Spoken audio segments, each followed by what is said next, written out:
আপনি দুইভাবেই পটলটাকে ছিঁড়ে নিতে পারেন, বটনির মাধ্যমে, আবার এরকম একটা কাটারের সাহায্যে।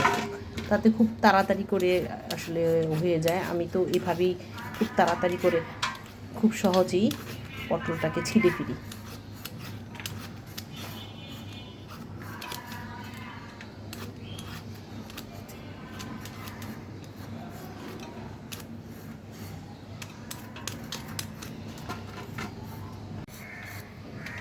পটলগুলোকে আমি এখন লম্বা লম্বা করে কেটে নিচ্ছি। এই যে দেখুন, যেহেতু ছোট পটল তাই আমি জাস্ট মাঝখান থেকে এভাবে লম্বা করে কেটে নিলাম। বড় পটল হলে না হয় লম্বা করে, আবার মাঝখান থেকে এভাবে 4 পিস করে নিতাম। আর সব মনে রাখবেন যে সবজি তরকারি কাটার সৌন্দর্যের উপরে কিন্তু রান্নার টেস্ট বাড়ে। এখন এখানে আমি রুই মাছের টুকরোগুলোকে পরিষ্কার করে ধুয়ে নেওয়ার পরে সামান্য পরিমাণ লবণ আর হলুদ দিয়ে মেখে জাস্ট হালকা ভেজে নিচ্ছি। খুব বেশি কড়াকড়ি করে ভাজবো না, মোটামুটি ভেজে নেবে যে এরকম। ভাজা হয়ে গিয়েছে, এখন জাস্ট এটা আমি চুলো থেকে নামিয়ে নিচ্ছি। তার জন্য প্রথমে এই চুলোয় আমি হাঁড়িটা বসিয়ে দিলাম, দিয়ে দিচ্ছি পরিমাণ মতো তেল। মোটামুটি তেল দিয়ে দিচ্ছি, খুব বেশিও না কমও না। দিয়ে দিচ্ছি পেঁয়াজ কুচি। পেঁয়াজ কুচিটাকেও আমি একটু ভেজে নেব। আর খুব বেশি যে দিয়েছি তা নয়, একদম পরিমাণ মতো দিয়েছি, কারণ পটলের তরকারি কিন্তু একটু ঝোল ঝোল হলে ভালো লাগে, মোটামুটি পাতলা ঝোল হলে ভালো লাগে।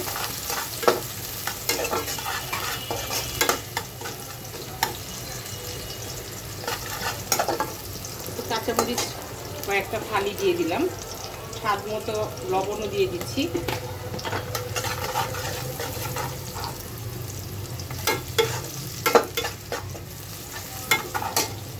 দিয়ে দিচ্ছি 1 চা চামচ পরিমাণ রসুন বাটা।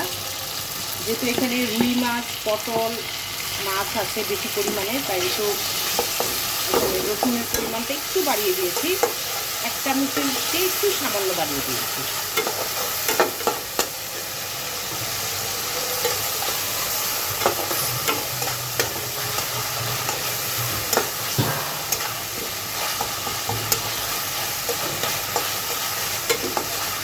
রসুন আর পেঁয়াজ দুটো একটু ভেজে নেব।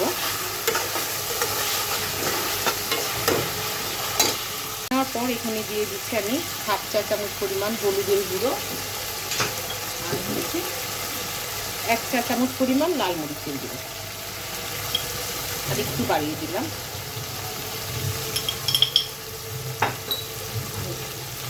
1/2 চা চামচ পরিমাণ ধনিয়ার গুঁড়ো।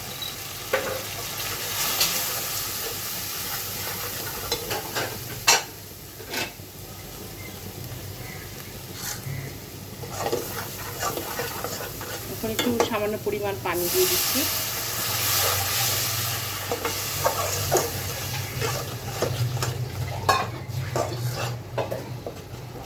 এখন এখানে এই যে কেটে রাখা পটলগুলো আমি ধুয়ে নিয়েছি পরিষ্কার করে, এখন এটা দিয়ে দিচ্ছি। এখানে পটল আছে আবার 1/2 কিলো পরিমাণেরও একটু বেশি আছে, অর্থাৎ 300 গ্রাম আছে এখানে। সরি এখানে হচ্ছে 600 গ্রাম আছে পটল।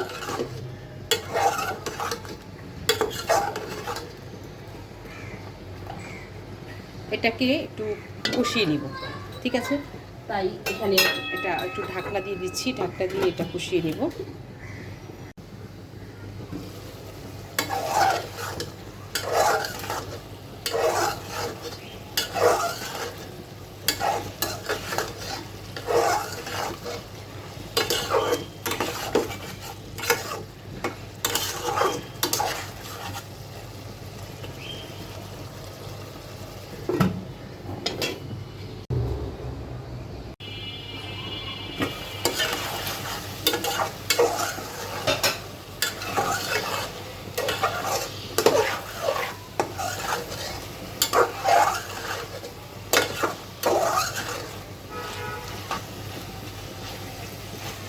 খুব ভালো করে এটাকে কষিয়ে নেব।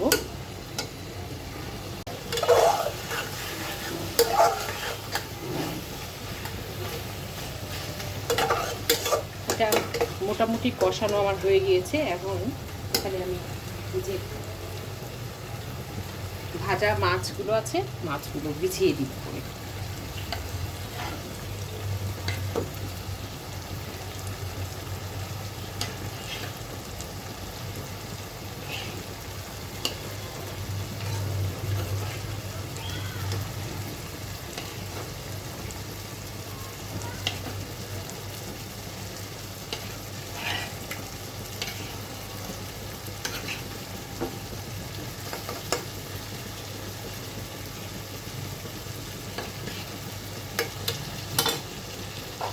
এখন এখানে দিয়ে দিচ্ছি পানি।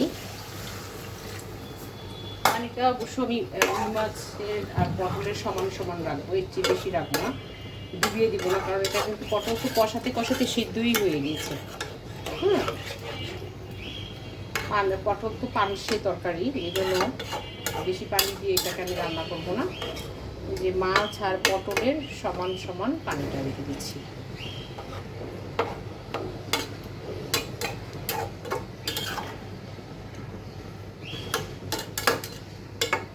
রান্না যদি আপনি একটু যত্ন করে, একটু কষ্ট করে সময় দেন, তাহলে কিন্তু সেই রান্নাটা অনেক টেস্টি হয়। আর যে কোনো কষানো জিনিস, রান্না তো রান্নাই, কিন্তু কিছু নিয়ম নীতি যদি রেখে রান্না করেন তাহলে খেতে ভীষণ ভালো লাগে, টেস্ট হয় অনেক।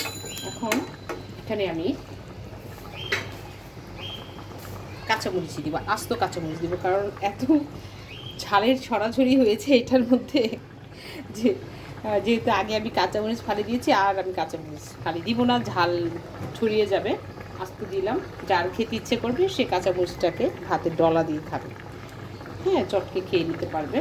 আর আস্ত কাঁচামরিচ দিলে আরেকটা জিনিস হয়, সেটা হচ্ছে মজা হয় অনেক, আসলে সত্যি অনেক মজা হয়, আমার কাছে ভালো লাগে। আমি তো, আর কাঁচামরিচ কিন্তু ভিটামিন সি সমৃদ্ধ, এই কাঁচামরিচ বেশি করে খাবেন, তরকারিতেও দিবেন, এটা স্বাস্থ্যের জন্য খুবই ভালো। ডাক্তাররাই বলেছেন যে কাঁচামরিচ খাবেন, যেহেতু আপনি ফ্রি কাঁচামরিচে ভিটামিন সি পেয়ে যাচ্ছেন এটার মাধ্যমে। যদিও সেদ্ধ হয়ে গেলে কাঁচামরিচ থেকে 50% ভিটামিন কমে যায়, তারপরেও 50% তো আপনি পেয়েই যাচ্ছেন। তো সমস্যা তো নাই, কাঁচামরিচ খেলে কাঁচামরিচের অনেক গুণাগুণ আছে। এখন আমি এটা ঢাকনা দিয়ে ঢেকে দিব 5 থেকে 7-8 মিনিটের জন্য। 5 মিনিট পর আমি ঢাকনাটা উঠিয়ে নিচ্ছি। এখন এখানে একটু জিরার ফাঁকি দিয়ে দিব, একদমই সামান্য পরিমাণ, জাস্ট একটু সুন্দর ফ্লেভার আনার জন্য। খুব বেশি দেওয়া যাবে না, দিলে কিন্তু আবার জিরার গন্ধ হয়ে যায়।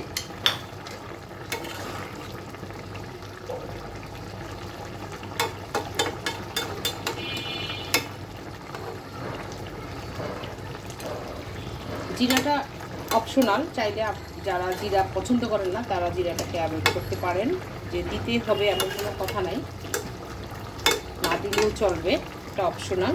ঢাকনা দিয়ে আবার ঢেকে দিচ্ছি। চুলোর আগুনটাকে আমি একদম অল্প আঁচে দিলাম, অল্প আঁচে আস্তে আস্তে এটা সিদ্ধ হয়ে ঝোলটা কমে আসবে। ঢাকনাটা উঠিয়ে দিচ্ছি। এখন তরকারিটা অনেক সুন্দর হয়েছে, এখন এটা রান্না হয়ে গিয়েছে আসলে। এখন আমি এখানে ধনে পাতা কুচি দিয়ে দেবো, ঠিক আছে, ধনে পাতা কুচি দিয়ে দিলাম। যেহেতু আমার রান্নাটা শেষ হয়ে গিয়েছে, তাই বিদায় নেওয়ার আগে আপনাদেরকে কি বলবো, যে আমার এই ভিডিওটি আপনাদের কাছে কেমন লেগেছে সেটা জানিয়ে অবশ্যই আমাকে কমেন্টস করবেন, আর অন্যদের সঙ্গে বেশি বেশি করে শেয়ার করবেন। আমার শাহবাজ হেলদি কিচেন চ্যানেলটিতে অনেক মজার মজার রান্না আছে, সবগুলো ভিডিও দেখে দিবেন, ভালো লাগলে রান্না করবেন এবং আমাকে কমেন্টস করবেন, আমি ভীষণ ভীষণ খুশি হব। আর আমার শাহবাজ হেলদি কিচেন, আমি স্পেলিংটা বলে দিচ্ছি, SHABAS, Shahbaz healthy kitchen, HEALTHY, kitchen KITCHEN, Shahbaz healthy kitchen. আপনারা আমার এই ভিডিওটি অবশ্যই চ্যানেলটি সাবস্ক্রাইব করে আমাকে পাশে রাখার চেষ্টা করবেন। সবাই ভালো থাকবেন, সুস্থ থাকবেন, সুন্দর থাকবেন। আল্লাহ হাফিজ।